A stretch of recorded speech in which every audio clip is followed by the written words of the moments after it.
prepare for the blitz and to get adjusted to the shorter time control. Here we go. Anish, Giri with the white pieces.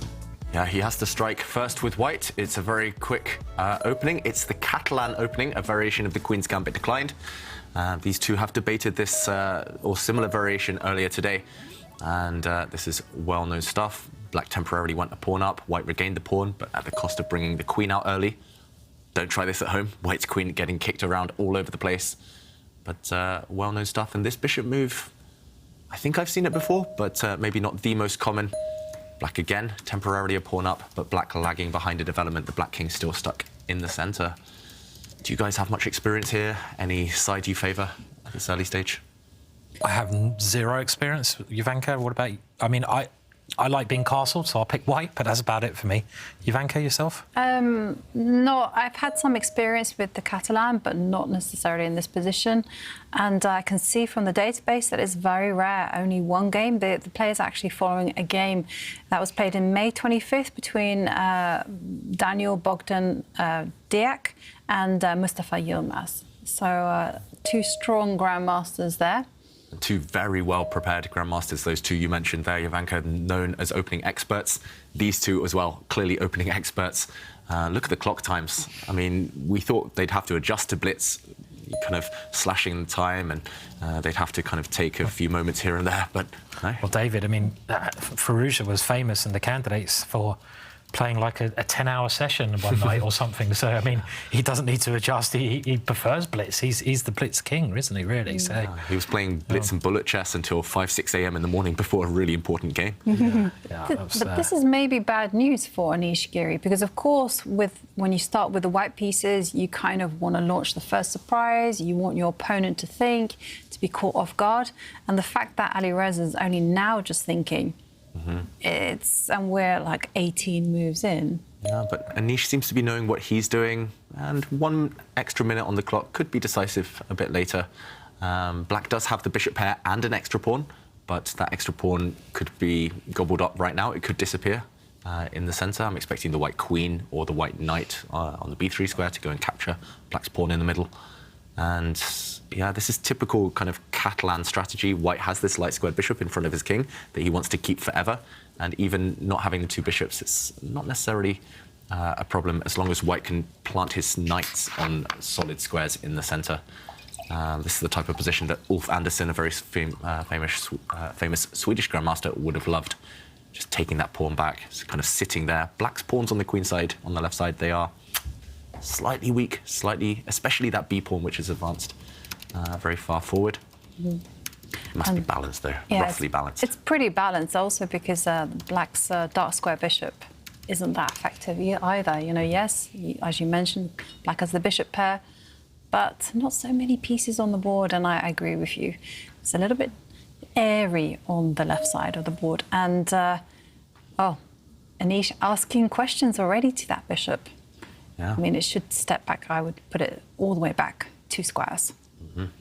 When in doubt, push Harry the h-pawn. That's the motto. And it's quite useful in Blitz just to kind of have pawn to throw towards the enemy king, some extra breathing space for White's king as well. And the pawn has been regained.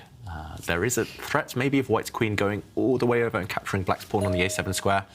And therefore, Firouzja offers a trade of queens.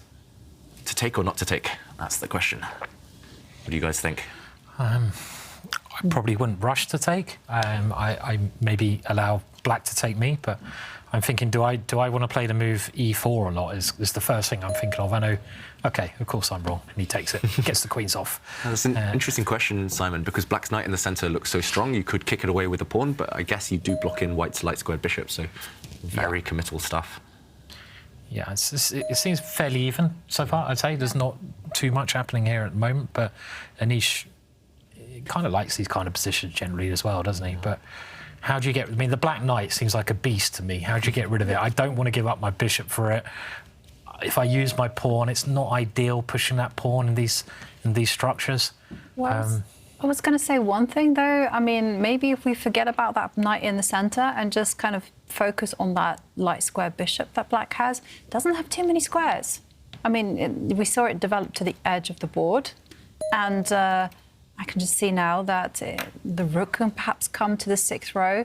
I'm just kind of advocating playing around that magnificent beast in the middle and instead kick it back later on. Black's bishops do have some very nice squares, though. Black's dark squared bishop can move. You love the bishops, David, don't you? I mean, you were going to get them tattooed. You'd take black here, wouldn't you? Would you? I'm not sure. Maybe more used to these positions from the white side. I like to play these kind of Catalans or Catalan-esque type of positions, but...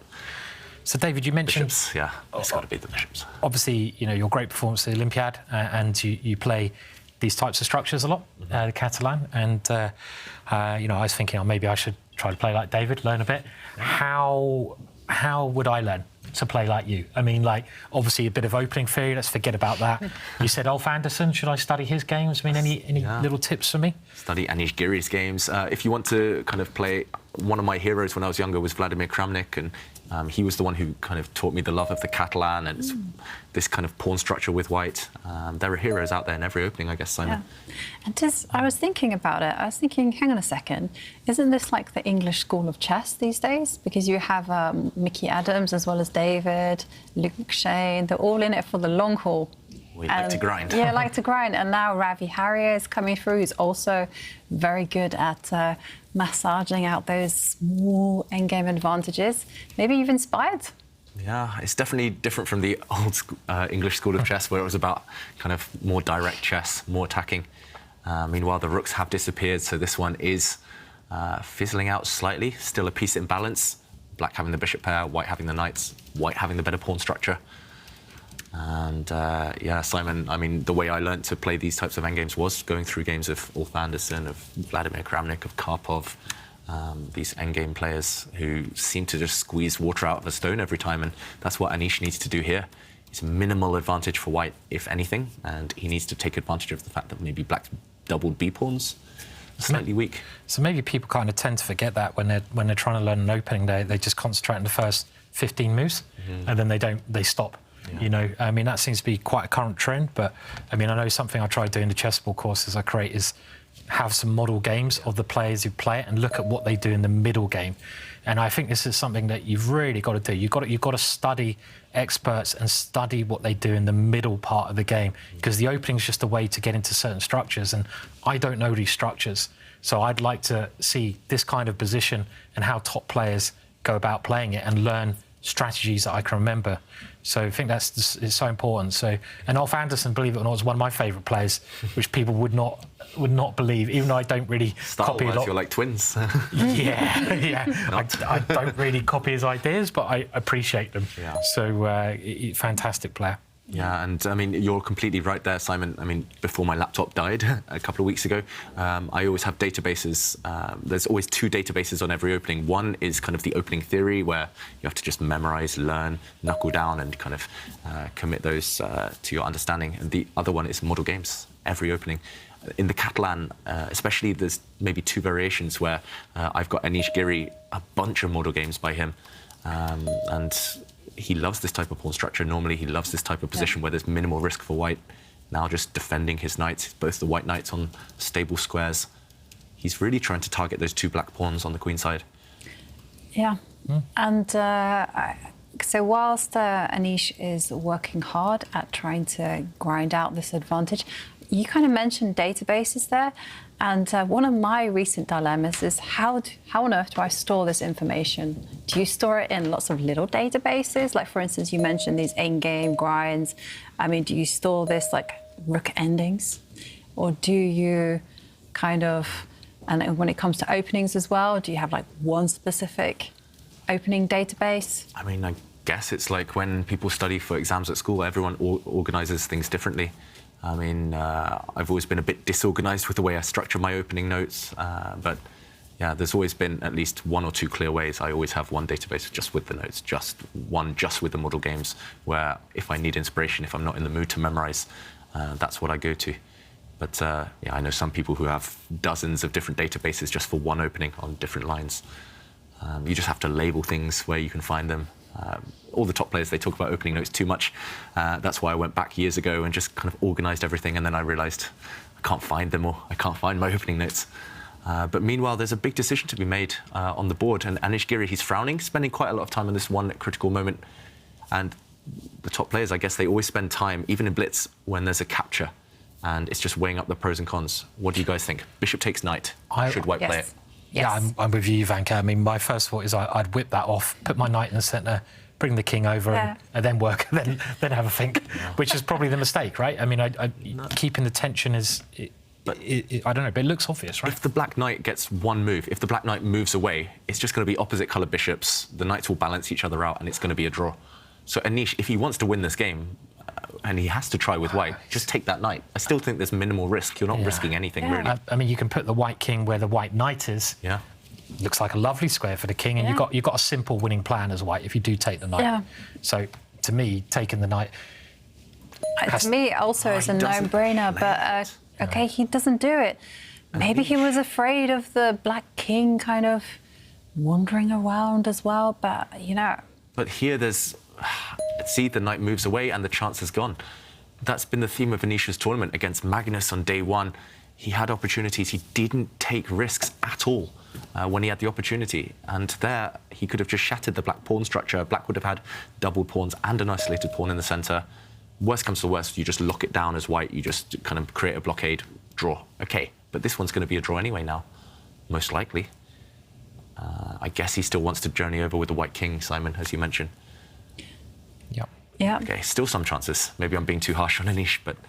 But it's difficult, actually, because the white king can't just wander over to the left and start looking at some pawns because, of course, you know, black is also playing the game and white also has some potentially weak pawns on the right side. I mean, just looking at the f2 pawn, that is going to be a target. You need to have an eye on that, on the defence of that pawn. Yeah, I'm just worried because the white king, as soon as it starts running, there is risk involved, right? And the other option, bishop takes knight, just a few moves ago, there was zero risk involved, really. It also takes... I like this move by black. It seems like white's pawns on the king side are on the wrong colour, kind of, because there are always going to be targets to black's pieces, right? Fixed on dart squares. Fixed on dart squares. I mean, this is the only way you can try to cover a knight jump, and now you've got to get your king towards the queen side, right? But I don't know. It looks like black's holding. Doing a good job of holding so far. I think Anish is playing quite well. I mean, I thought now was the chance to kind of give a check and run with the king. But, OK. Instead, he just took a safety-first approach and retreated the bishop. I mean, still, there is that possibility of the white king taking... Oh, no, not anymore. OK, now we're in the realms of a dead. Well, I mean, they can shake hands here, can't they? Or shake mouses or whatever they do. Opposite colour bishops, no way forward, and we'll see the position repeat itself. Anish, missed opportunity again, taking the draw. Feels like that happens a lot to